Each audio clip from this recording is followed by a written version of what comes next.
자, 역대하 3장 읽어줄게. 솔로몬은 예루살렘 모리아 산에 주님의 성전을 짓기 시작하였다. 그곳은 주님께서 그의 아버지 다윗에게 나타나셨던 곳이다. 본래는 여부스 사람 오르난을 타작마장으로 쓰던 곳인데 성경 읽고 나서 엄마 틀어줄게. 다윗이 그곳을 성전터로 잡아놓았다. 성전을 짓기 시작한 때는 솔로몬이 왕위에 오른 지 4년째 되는 해 둘째 달 초이틀이었다. 엄마가 이거 읽고 나서 틀어줄게. 알았지? 솔로몬이 짓는 성경 말씀 다 듣고 들어보자.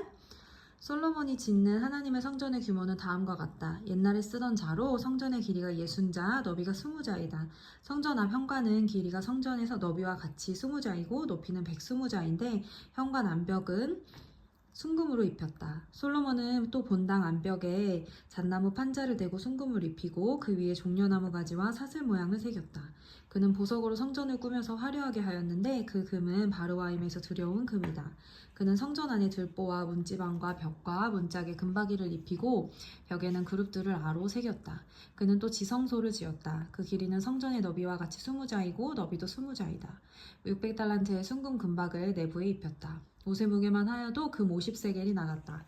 다락에 있는 방들도 금으로 입혔다. 그는 지성소 안에 2개의 그룹 형상을 만들어 놓고 금으로 입혔다. 두 그룹이 날개를 편 길이를 서로 연결시키면 20자이다. 첫째 그룹의 한쪽 날개 길이는 5자인데 그 끝이 성전 벽에 닿고 다른 쪽 날개 역시 그 길이가 5자인데 그것은 다른 그룹의 날개에 닿았다. 둘째 그룹의 한쪽 날개 길이 역시 5자인데 그 끝이 성전 벽에 닿고 다른 쪽 날개 역시 그 길이가 5자인데 그것은 첫 번째 그룹의 날개에 닿았다. 이 그룹들이 날개를 편 길이를 서로 연결시키면 20자이다. 그룹들은 성전 본관 쪽을 바라보고 서 있었다. 그는 또 청색실과 자주색실과 홍색실과 가는 배로 휘장을 짜고 그 위에 그룹들의 모양을 수놓았다. 성전 앞에는 높이 35자짜리 기둥들을 세우고 그것들의 꼭대기에는 5자 높이의 기둥머리를 얹었다. 그는 또 목걸이 모양의 사슬을 만들어서 두 기둥머리에 두르고 석류 모양 100개를 만들어서 그 사슬에 달았다. 이렇게 그는 성전 본관 앞에 두 기둥을 세웠는데 하나는 오른쪽에 다른 하나는 왼쪽에 세웠다. 오른쪽에 세운 것은 야긴이라고 부르고 왼쪽에 세운 것은 보아스라고 불렀다. 솔로몬이 노스로 제단을 만들었는데 그 길이가 20자이고 너비가 20자이고 높이가 10자이다. 자, 4장도 읽어줄게. 2절. 그 다음에 후람은 또 노새를 부어서 바다 모양 물통을 만들었는데 그 바다 모양 물통은 그 지름이 10자, 높이가 5자, 둘레가 30자이고 둥근 모양을 한 물통이었다. 그래서 가장자리 아래로는 돌아가면서 노새로 만든 황소 모양이 있는데 이것들은 노새로 바다 모양 물통을 만들 때에 2줄로 부어서 만든 것이다. 또한 12마리의 노새 황소가 바다 모양 물통을 떠받치고 있는데 3마리는 북쪽을 바라보고 3마리는 서쪽을 바라보고 3마리는 남쪽을 바라보고 3마리는 동쪽을 바라보고 서 있는데 등으로 바다 모형을 떠받치고 있었다. 황소는 모두 엉덩이를 안쪽으로 향하고 있었다. 그 노쇠로 된 바다 모양 물통의 두께는 손 너비만 하였다. 그 테두리는 나리꽃 봉오리 모양으로 잔의 테두리처럼 둥글게 만들었다. 그 용량은 물을 3,000말 정도 담을 수 있는 것이었다. 솔로몬은 또 손 씻을 물을 담는 대야 10개를 만들어서 5은 오른쪽에 두고 5은 왼쪽에 두어 번제물을 씻는 데에 사용하게 하였다. 그러나 바다 모양의 물통에 담긴 물은 제사장들이 씻을 물이었다. 그는 또 금 등잔대 10개를 규격으로 만들어서 본당 안에 두었는데 5은 오른쪽에 5은 왼쪽에 두었다. 그는 또 상 10개를 만들어서 본당 안에 두었는데 5은 오른쪽에 5은 왼쪽에 두었다. 그는 또 금쟁반 100개를 만들었다. 그는 또 제사장의 뜰과 큰 뜰을 만들고 큰 뜰 대문에는 문짝들을 만들어서 달고 노새를 입혔다.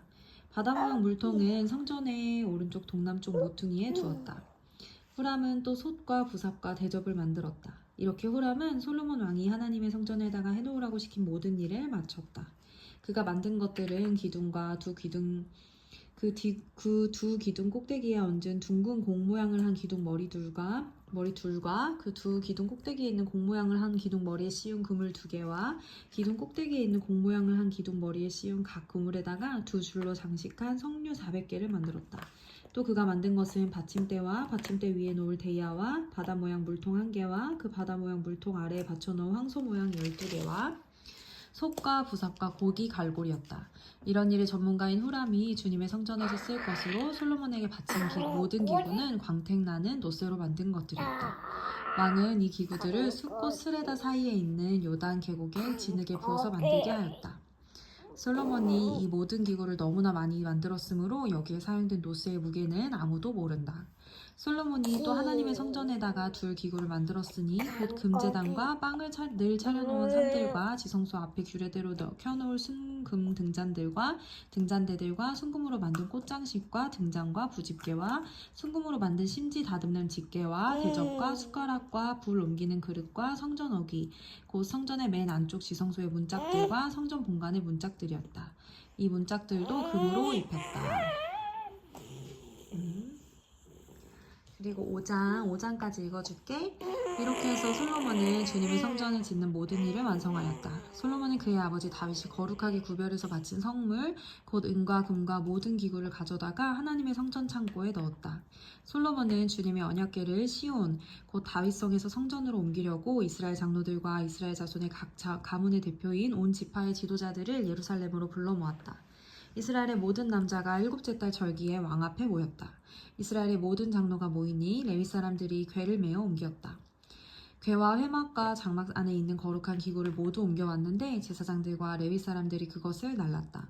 솔로몬 왕과 왕 앞에 모인 온 이스라엘 회중이 궤 앞에서 양과 소를 셀 수도 없고 기록할 수도 없을 만큼 많이 잡아서 제물로 바쳤다.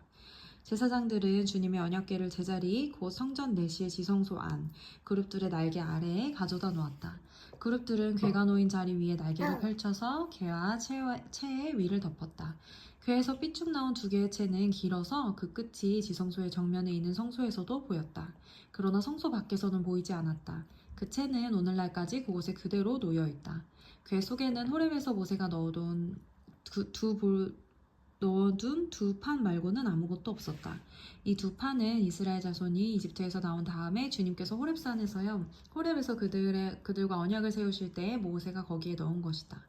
제사장들이 성소에서 나올 때에 제사장들은 갈래의 순번을 가리지 않고 모두가 이미 정결 예식을 마치고 거기에 들어가 있었고 노래하는 레위 사람들인 아삽과 헤만과 여두둔과 그들의 아들들과 친족들이 모두 모시옷을 입고 심벌지와 검은고와 수금을 들고 제단 동쪽에 늘어서고 그들과 함께 나팔 부는 제사장 120명도 함께 서 있었다. 나팔 부는 사람들과 노래하는 사람들이 일제히 한 목소리로 주님께 찬양과 감사를 드렸다. 나팔과 심벌주와 그 밖의 악기가 한데 어우러지고 주님은 선하시다 그 인자하심이 영원하다 하고 소리를 높여 주님을 찬양할 때에 그 집 곧 주님의 성전에는 구름이 가득 찼다. 주님의 영광이 하나님의 성전을 가득 채워서 구름이 자욱하였으므로 제사장들은 서서 이를 볼 수가 없었다. 아멘. 아멘. 안녕.